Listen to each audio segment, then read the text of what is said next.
खुलुमबाय स्टुडिअ दं आं राकेश रामसियारि बे समाव ट्रेक्टर डाम्पार आरो ट्राक सालायगिरि बिथांमोननि थाखाय मोनसे गिदिरथार खौरां जाय बिथांमोना ट्रेक्टर आरो डाम्पार आरो ट्राक सालायो बिथांमोननि थाखाय मोनसे गोनांथार बिथोन फोसावनायखौ नुनो मोनदों थारैनो नोंथांमोनाबो जुदि ट्रेक्टर डाम्पार आरो ट्राक जुदि सालायोब्ला नोंथांमोननि थाखाय बे खौराङा थारैनो मोनथिनो गोनां खौरां लाख लाख सुबुंफोरनि थाखाय बे समाव जाय बिथांमोना ट्राक सालायो जाय बिथांमोना डाम्पार सालायो जाय बिथांमोना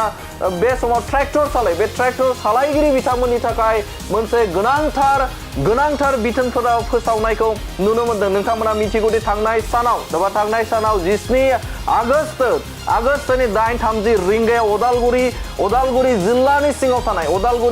सिङाव थानाय डायमन्ड इंलिश स्कुलनि साखाथियावनो सासे फरायसुलिखौ गंसे डाम्पारा सौग्रावनानै बिथांखौ जिउ खहा खालामदोंमोन आरो जिउ खहा खालामनाय जाथायखौ लानानै ओनसोलनाङैनो मोनसे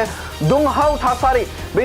थासारि सोमजिनायखौ नुनो मोनदोंमोन आरो बे जाथायखौ लानानै दुलाराय बर' फरायसा आफाद आरो आसु उदालगुरि जिल्ला आसु बिथांमोना जिल्ला बेंगिरिनो उदालगुरि जिल्ला बेंगिरिनो मोनसे गोसोखांलाय होदोंमोन जे ट्राक सालायगिरि आरो डाम्पार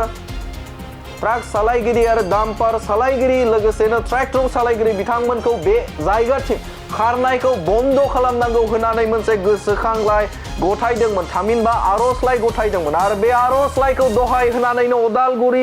उदालगुरि जिल्ला बेंगिरिया मोनसे बिथोन फोसावदों आरो बे बिथोन बायदियै बे जायगायाव डाम्पार खारनाय आरो ट्रेक्टर आरो ट्राक खारनायखौ माबायदि राहा लागोन बे समाव उदालगुरि जिल्ला बेंगिरिया गोनांथार बिथोन फोसावनायखौ नुनो मोनदों नंगौ बे समाव जे ट्रेक्टर आरो डाम्पार आरो ट्राक खारनायनि जे बिबां बा बेनि खारथाय बे खारथायखौ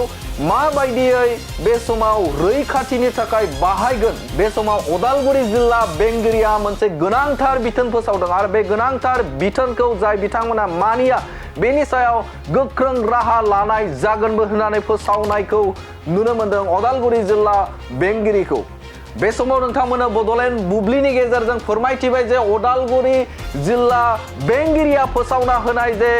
गोबारै खारनाय ट्रेक आरो गोबारै खारनाय डाम्पार आरो गोबारै खारनाय जे ट्रेक्टरफोरनि जे राहा बिथांमोना जुदि बैफोरबायदि राहाखौ थामहिनबा बेफोरबायदि गावसोरनि ट्राक सालायनाय डाम्पार सालायनाय आरो ट्रेक्टर सालायनाय बिबांखौ बा थामहिनबा जिल्ला बेंगिरिया होनाय जे फोसावथाय बे फोसावथायखौ जुदि मानिना लायाबा आयेनारि राहा लागोनखौबो रोखायै बुंथिनायखौ नुनो मोनदों उदालगुरि नोगोरनि सिङाव गिलिर गारि जेरै डाम्पार आरो एक्सकाभेटरखौ फुंनि 8 रिंगानिफ्राय मोनानि 8 रिंगासिम बन्द खालामनाय जादों थारैनो गिदिर खौरां जे उदालगुरि नोगोरनि सिङाव थानाय गिदिर गारि जेरै डाम्पार आरो एक्सकाभेटरखौ फुंनि 8 रिंगानिफ्राय मोनानि 8 रिंगासिम बन्द खालामनाय जादों आरो बेनि गेजेराव थामहिनबा 8 रिंगानि उनाव आरो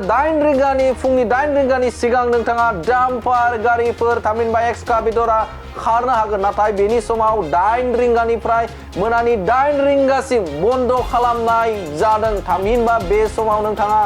गारिखौ सालायनो हानाय नङा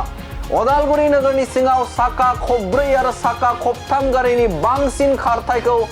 घन्टासेयाव 20 किल'मिटार खालामनाय जादों आरो उदालगुरि नोगोरनि सिङाव साखा खबब्रै आरो साखा खबथाम गारिनि बांसिन खारथायखौ घन्टासेयाव 20 किल'मिटार खालामनाय जादों बे बाथ्राखौ बुंथिदों उदालगुरि जिल्ला बेंगिरिनि गोख्रों बिथोन गासैबो रोखोमनि गारि मटर रिक्सा साइकेलखौ लामानि आगसिथिंजाय सालायनो बिथोन होनाय जाबाय आरो बेनि अनगायैबो गासैबो रोखोमनि गारि मटर रिक्सा आरो साइकेलखौ लामानि आगसिथिंजायल' सालायनो बिथोन जिल्ला बेंगिरिनि मख'जाथावदि बा मख'नाय बिथोनफोरखौ मानियाबा